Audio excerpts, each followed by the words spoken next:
You're watching UPN News 13 with Bob Jimenez, Tony Little, Danny Romero with weather, and Tony Hernandez with sports. It's illegal, yet thousands of people use it to ease their pain. This week, police closed down a West Hollywood club accused of selling marijuana to patients suffering from serious illnesses. But Peter Thorne reports the club isn't letting their mission go up in smoke. Good. We got some brownies. The Los Angeles Cannabis Club is once again open for business, but the club's gone underground, operating out of this secret location in West Hollywood. At this afternoon news conference held in front of the locked doors of the club's former headquarters, the group's founder struck a defiant tone. We're here to stay. Our mission is an important one, namely providing safe and affordable access to marijuana for seriously ill and disabled patients. The club was shut down 2 days ago and 4 workers arrested after a sheriff's drug raid. The activity that was going on at that location was illegal. They were arrested for possession of marijuana for sales. The Cannabis Club has 300 members or so, chronically ill people who say they depend on pot to cope with the debilitating effects of AIDS, glaucoma, cancer, and other severe illnesses. People like Ken Welch. He has AIDS and buys pot 3 times a month through the Cannabis Club. Now, no one is coming here to get high. Without the marijuana, I would suffer from nausea continuously, vomit for days, and a lack of appetite. Organizers of LA's Cannabis Buyers Club say they've got strict rules to make sure only the terminally ill or disabled get access to their marijuana. You can't just walk inside and ask for a joint or some pills or a pot brownie and expect to get it. To join the club and get the pot, you need a doctor's referral and a valid picture ID. Club founders admit they're violating the law, but argue they're doing more help than harm. So the law must be wrong. In West Hollywood, I'm Peter Thorne, UPN News 13. If you think patients should be allowed to use marijuana as medicine, then you agree with most Californians. Here's a look at a UPN News 13 field poll that shows California voters support Proposition 215.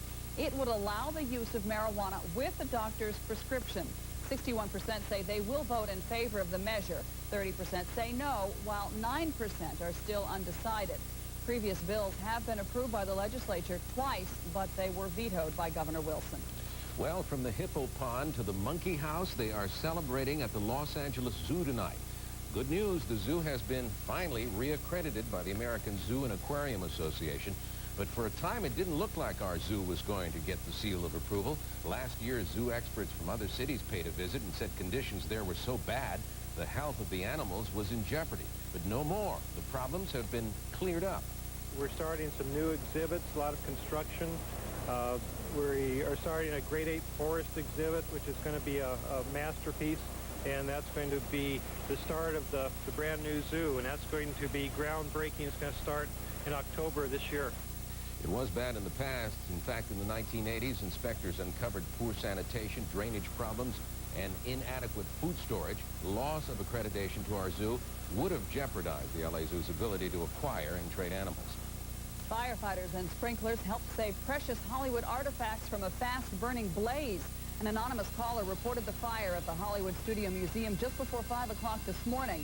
That museum is filled with Tinseltown memorabilia, including the Ben-Hur chariot and the Ten Commandments Pharaoh's seat.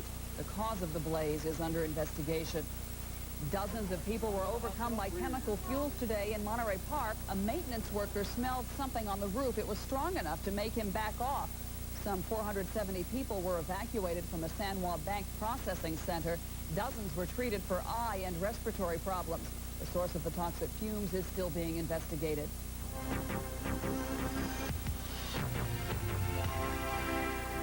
Well, it's finally happened. RU-486, a controversial French abortion pill, is headed to the U.S. market. Declaring it a safe and effective alternative to surgery, the FDA today approved RU-486 for use by American women. Still, it won't be in pharmacies right away. That's because the FDA has asked for changes in the way this pill is made and marketed.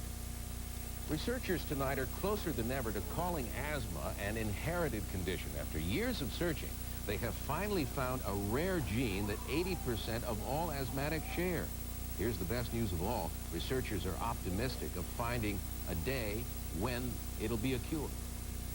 For millions of allergy and asthma sufferers, autumn will bring more than just fall colors.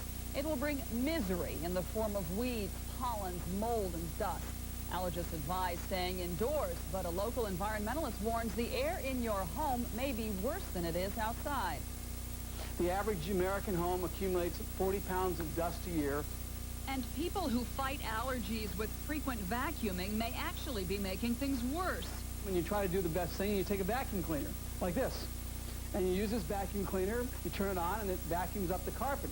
But remember, it exhausts. So the very fine particles of lead and some chemicals that actually are in the carpeting that you're vacuuming will come right out through its exhaust into the air where you can breathe them. Another hot spot, your air conditioner. And you can see what's accumulated here. Now, in addition to dust, there are microorganisms, molds, things that can cause bacteria, infections of your nose, sinuses, and throat. The solutions are simple. Start by checking the filters on your cooling or heating units. If the filter can't be cleaned, get a new one. Air purifiers are another option, but make sure yours has a HEPA filter. Scientists say these are the most effective. And as for the floors, there's no need to go bare. Wisner says instead, just upgrade your vacuum cleaner. Now, there are vacuums like this one here, which have a very sophisticated filter right here. You could blow cigarette smoke into one end of this filtered vacuum and it would come out clean. Well, Wisner also has a warning about the air in your car. Even on a smoggy day, the air outside is cleaner than it is inside a sealed car. Didn't know that. His recommendation, an air filter that plugs into your lighter. I always thought I was better off with the windows rolled up and You never know who in knew? LA. Never trust air you can see air. Okay, coming up on UPN News 13.